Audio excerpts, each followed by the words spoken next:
Go.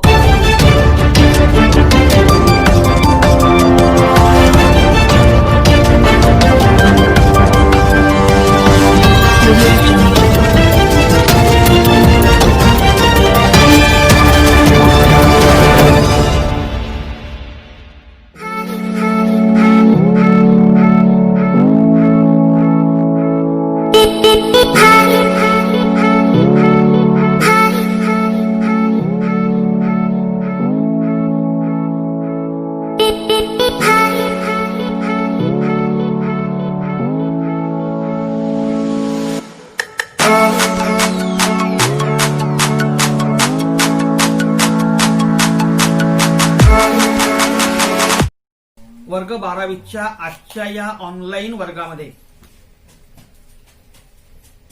विद्यार्थ्यांचं स्वागत. आतापर्यंत आपण औद्योगिकीकरण, शहरीकरण आणि आधुनिकीकरण या संकल्पना पाहिल्या. या वर्षीच्या नवीन सुधारित अभ्यासक्रमात आपल्याला एका नवीनच संकल्पनेचा परिचय करून घ्यायचा आहे. ती संकल्पना म्हणजे अंकीकृतकरण. आता अंकीकृतकरण म्हणजे काय? हे चित्र तुम्हाला दिसतं. चित्र पहा. यामध्ये एक मधल्या गोलामध्ये एक बोट ठेवलेलं असतं. त्याच्यावरच्या कॅशलेस ठेवलेला आहे. नंतर त्याच्या बाजूला सर्व्हिसेस आहे. नंतर इकडे फॉरकास्ट आहे. खाली टेलिकॉम आहे. त्याच्या खाली डिलिव्हरी गव्हर्नन्स आहे. डिलिव्हरी आहे, गव्हर्नन्स आहे. त्याच्या बाजूला सिटीजन आहे. त्याच्या बाजूला आयडेंटिटी आहे.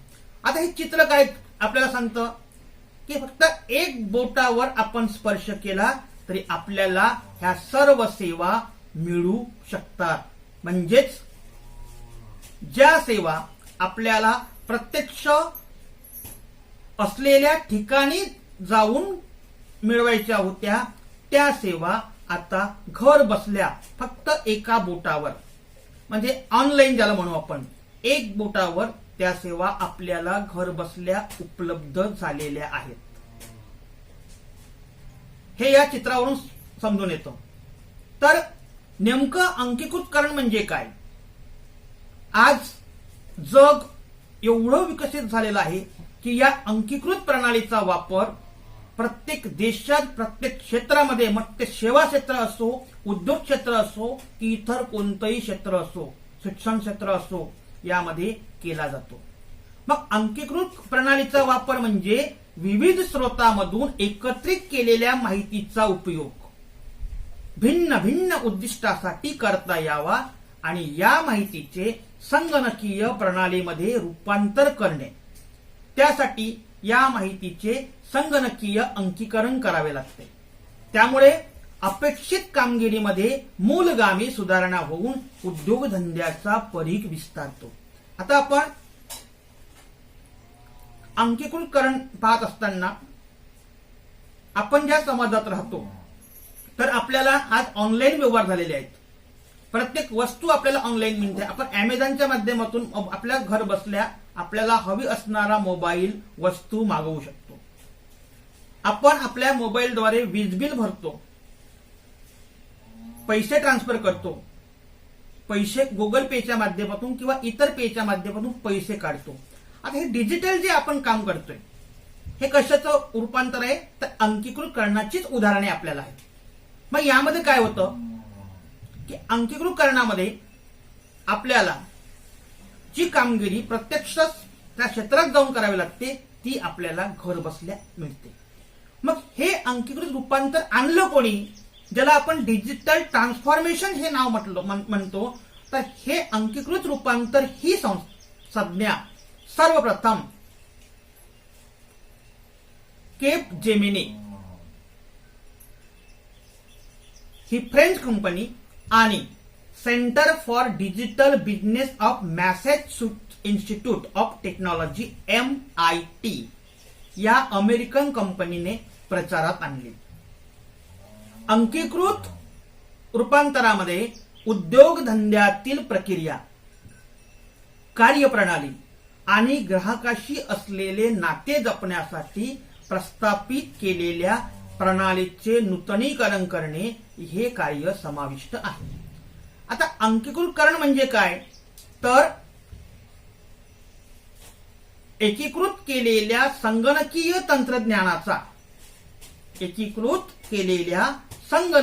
तंत्रज्ञानाचा दैनंदिन व्यवहारासाठी वापर आणि ज्या गोष्टीचे अंकीकरण करणे शक्य आहे अशा सर्व गोष्टींचे अंकीकरण करणे होय. ब्रेनेन आणि क्राइस असं म्हणतो की अंकीकृतकरण ही अशी प्रक्रिया आहे की ज्यामध्ये अंकीकरणाच्या आधारे प्रस्थापित केलेल्या संपर्क प्रणाली आणि माध्यमांचे जाळे यांच्या परिघात राहून समाज जीवनातील अनेक कार्यक्षेत्रांची पुनर्रचना केली जाते. तर गार्टनर या संदर्भात असे म्हणतो की अंकीकृतकरण म्हणजे उद्योगधंद्याच्या आकृतीबंधामध्ये प्रागतिक बदल घडवून आणणे आणि त्यायोगे उत्पन्न आणि मूल्य यांना वर्धित करणे यासाठी अंकीकरणाच्या तंत्रज्ञानाचा उपयोग करणे होय. वरील व्याख्येवरून आपल्या लक्षात आलं असेल की एकंदरीत माहिती तंत्रज्ञानाच्या आधारे आपण जी माहिती संगणकीय प्रणालीद्वारे गोळा करतो त्याचा तंत्रज्ञानाच्या माध्यमातून दैनंदिन वापर करणे आणि प्रत्येक गोष्टीचे अंकीकरण करणे हे आपल्या लक्षात आलं. तर या अंकीकृतकरणाची काही वैशिष्ट्ये आहेत. पहिलं वैशिष्ट्य आहे संगणकीकरण, दुसरं आहे सातत्याने बदल होणे, नंबर 3 आहे वेग आणि अचूकता, नंबर 4 तंत्रज्ञानातील प्रक्रिया, नंबर 5 निर्मितीशीलतेला चालना आणि नंबर 6 ग्राहकांना महत्व. तर या अंकीकृतकरणाच्या वैशिष्ट्यांचा आपण आता आढावा घेऊ. पहिलं वैशिष्ट्य आहे संगणकीकरण. आपल्या सर्वांना संगणकीकरण माहित आहे, कम्प्युटर माहित आहे. आज आपण त्याचा वापर प्रत्येक क्षेत्रामध्ये करतोय. मग दैनंदिन जीवनाच्या प्रत्येक क्षेत्रात संगणकीकरणाच्या उपयोगाचा प्रसार झाला आहे. पूर्वी प्रत्यक्ष श्रमाच्या आधारे ज्या प्रक्रिया पूर्ण केल्या जायच्या किंवा ज्या प्रक्रिया क्लिष्ट होत्या त्या आता केवळ संगणक प्रणाली, माहिती तंत्रज्ञान आणि संगणक शास्त्र यांच्या मदतीने सहज सुलभ झाल्या आहेत. त्यामुळे या संगणकीकरणाची जी प्रक्रिया आहे ही व्यवस्थित झाली आहे आणि प्रत्येक क्षेत्रात या संगणक प्रक्रियांचं अंकीकरण झालेलं आहे. कोणत्या प्रक्रियांचं? तर आपण जिथे प्रत्यक्ष जाऊन कार्य करत होतो तर तिथे न जाता आपल्या घरी घर बसल्या आपण मोबाईल संगणकाच्या माध्यमातून या प्रत्येक सेवाचा लाभ घेऊ शकतो. आता या सेवांचं संगणकांच्या माध्यमातून अंकीकरण झालेलं आहे. उदाहरण घ्यायचं झालं शिक्षण, बँकिंग, महसूल, कर संकलन, विपणन यासारखी क्षेत्रे. आज आपण ऑनलाईन इन्कम टॅक्स भरू शकतो, ऑनलाईन बँक ट्रान्सफर करू शकतो पैसे, ऑनलाईन माहिती देऊ शकतो, ऑनलाईन फॉर्म भरू शकतो. मग प्रवेशाचा फॉर्म असो किंवा एखाद्या शिक्षण संस्थेच्या कुठल्याही एक्झामचा फॉर्म असो आपण ऑनलाईन भरू शकतो.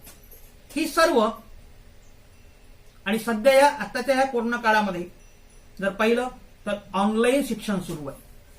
हे सर्व कशाचं रूपांतर आहे तर अंकीकृतकरणाचं एक रूपांतर आहे, अंकीकृतकरणाचं एक वैशिष्ट्य आहे. दुसरा एक मुद्दा आहे सातत्याने बदल होते. आता या अंकीकृतकरण आहे ते नेहमीच जसं आहे तसं राहील असं नाही. तर यामध्ये उद्योगधंद्याचा जो आकृतीबंध असतो त्यामध्ये कंटिन्युटी बदल होतात, कारण तंत्रज्ञान दरवेळेस बदलतं. मग तंत्रज्ञानाच्या क्षेत्रामध्ये जर बदल घडून आला, त्याचा विकास झाला, तर जसंच्या तसा विकास बदल आपण उद्योगधंद्याच्या आकृतीबंधामध्ये करणे आवश्यक असतं. जसं आपण जर पाहिलं तर उत्पादन, वस्तू निर्माण, शल्यचिकित्सा, यंत्रमानव, डिझायनिंग अशा विविध क्षेत्रात कृत्रिम बुद्धिमत्तेचा वापर केला जातो. म्हणजे यंत्रमानव ज्याला रोबोट म्हणतो आपण कम्प्युटरद्वारे एखाद्या वस्तूचं डिझाईन करतो किंवा एखादी वस्तू कशी असेल, कसं तयार करतो, त्याचं मिश्रण, त्याचं प्रमाण आपण कम्प्युटरद्वारे त्याचं प्रमाण निश्चित करतो आणि कम्प्युटरला आपण ज्या आज्ञा दिल्या त्या आज्ञेद्वारे रोबोट त्या पद्धतीनं काम करतोय. म्हणजे शल्यचिकित्साचं उदाहरण घेतलं तर आपण बऱ्याच देशामध्ये संगणकाच्या माध्यमातून शल्यचिकित्सा केली जाते. आता हे सर्व कृत्रिम बुद्धिमत्तेचा म्हणजे मानवी बुद्धिमत्ता आहे, पण कृत्रिम बुद्धिमत्ता म्हणजे संगणक या कृत्रिम बुद्धिमत्तेचा वापर करून हे सर्व केलं जातं. म्हणजेच बदल अपेक्षित असतो आणि सातत्याने यामध्ये बदल होणं आवश्यक असतं. तिसरा मुद्दा आहे वेग आणि अचूकता. आता अंकीकृतकरणामुळे प्रक्रियांची गती आणि अचूकतेचे प्रमाण यांचा वेग वाढलेला आहे. खूप भरमसाठ वेग वाढलेला आहे. जे काम करायला आधी बराच वेळ वाया जायचा ते काम अगदी क्षणात होतं. म्हणजे समजा आपण पाहू, एखादं रेल्वेचं बुकिंग तिकिटाचं बुकिंग करायला आपण गेलो तर तासानं तास त्या रांगेमध्ये उभं राहावं लागत असायचं आणि मग कालांतराने आपला नंबर यायचा आणि आपण बुकिंग करायचं. पण आता आपण घर बसल्या विमानाचं बुकिंग असू द्या किंवा रेल्वेचं किंवा बसचं बुकिंग करू शकतो. म्हणजे वेळ वाचला आणि अचूकता आले. बिलकुल तुम्हाला ज्या दिवशी ज्या वेळी पाहिजे त्याच वेळचं तिकीट ताबडतोब तात्काळ तुम्हाला मिळतं आणि बुकिंग होतं. ही वेग आणि अचूकता या अंकीकृतकरणामुळे आलेली आहे. यामुळे काय होतं, नवीन माहिती शोधणे, माहितीच्या उपयोजनाच्या प्रक्रिया, माहितीचे विश्लेषण, माहितीचे व्यवस्थापन या सर्व प्रक्रियामध्ये तंत्रज्ञान जे असतं ते अचूक असतं, अचूकपणे बिलकुल. कारण आपण एक लक्षात घ्या, एखाद्या वेळेस आपण फॉर्म भरताना जर चुकीची आपण ईमेल आयडी टाकला तर तो ऍक्सेप्ट करत नाही. तो दाखवतो चुकीचा आहे, योग्य माहिती भरा. म्हणजे ही अचूकता कुठून आली तर या अंकीकृतकरणामुळे आली. आणि त्यामुळे शासकीय व्यवस्था, औषधोपचार, व्यापार, बँकिंग, विमा, गृहनिर्माण, शेअर बाजार आणि दळणवळण या सर्व क्षेत्रामध्ये जी कार्यक्षमता आहे ती झपाट्याने वाढलेली आहे. म्हणजेच काय तर गती आणि अचूकतेचं प्रमाण वाढलेलं आहे. चौथा मुद्दा आहे तंत्रज्ञान केंद्रित प्रक्रिया. अंकीकरण आणि संगणक प्रणालीचे दैनंदिन जीवनातील उपयोजन हे तंत्रज्ञान नाविन्य संशोधन आणि प्रगती यावर आधारलेलं असतं. हे आता वेगळं सांगायची गरज नाही. तंत्रज्ञान दरवेळेस बदलत असतं, त्यामध्ये क्रांती होत असतं. आपण 1980च्या दशकामध्ये 386 मायक्रो प्रोसेसर किंवा 486 मायक्रो प्रोसेसर असणारे तंत्रज्ञान आता विकसित झालेले आहेत. आपण मोबाईलच्या संदर्भात घ्यायचं तर mobile 2G, 3G, 4G, 5G, 6G, 7G म्हणजे 2G असणारा मोबाईल आज 4Gच्या रूपात आलेला दिसतो आणि 4Gचं रूपांतर आज 5G पर्यंत होत आहे. बऱ्याचशा देशांमध्ये तर 7G पर्यंत ते देश पोहोचलेले आहेत.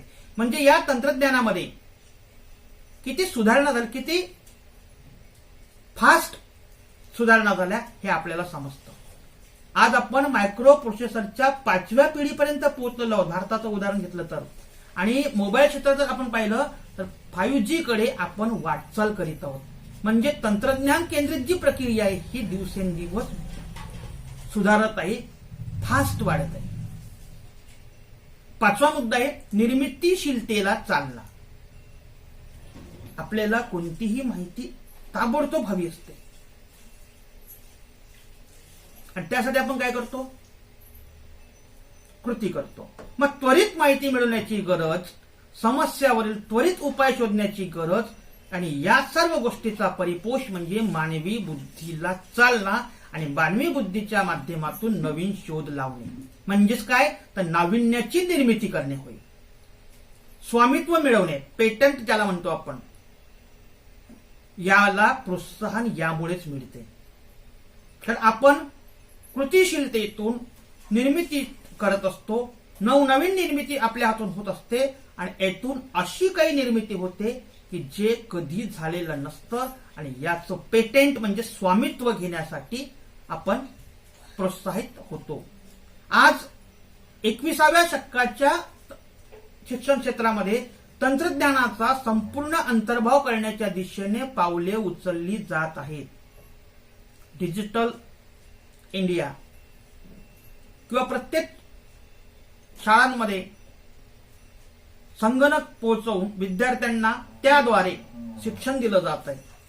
आता जर आपण काळ पाहिला, हा 2020 हे वर्ष जर पाहिलं तर या वर्षामध्ये कोरोना आहे आणि या कोरोनाच्या माध्यमातून प्रत्यक्ष शिक्षण बंद आहे, मात्र ऑनलाईन शिक्षणाचा पर्याय शासनाने सुरू केलेला आहे.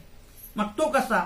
मग झूम मीटिंगच्या माध्यमातून, क्लासरूमच्या माध्यमातून तर आणि इतरही गुगल मीटच्या माध्यमातून किंवा डिजिटल तंत्रज्ञानाचा वापर करून शिक्षण हे विद्यार्थ्यापर्यंत पोहोचवलं जात आहे. याला आपण काय म्हणू?